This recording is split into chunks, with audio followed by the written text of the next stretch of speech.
Israel is surrounded by Iran-backed terrorist groups sworn to its destruction.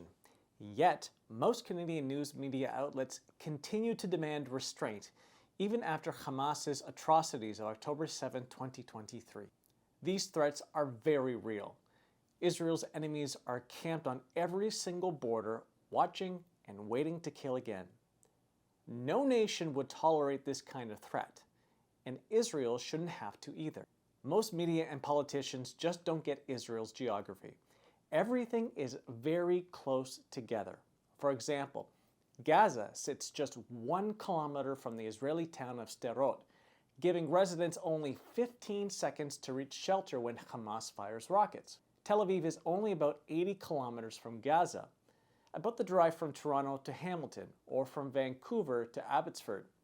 In the north, the Israeli city of Haifa is 30 minutes from Hezbollah's missiles in Lebanon.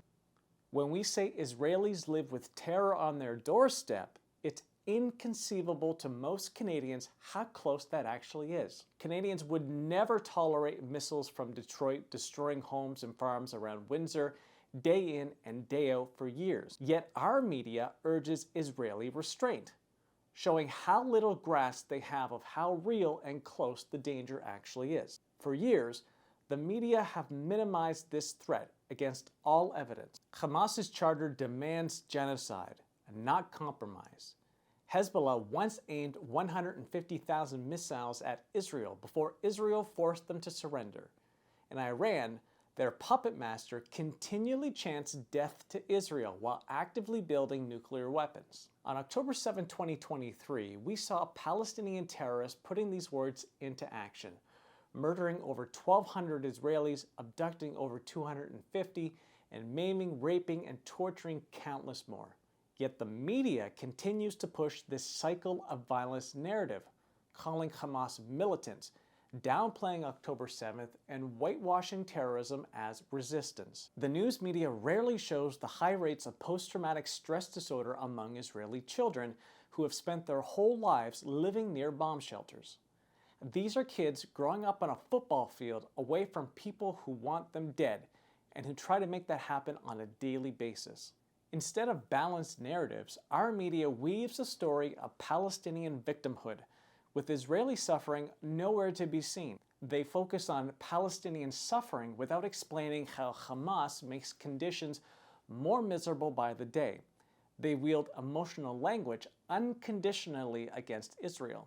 Most coverage highlights Gaza's destruction, but with no suggestion of cause and effect, leaving out a few crucial facts. Number 1, Hamas started the war.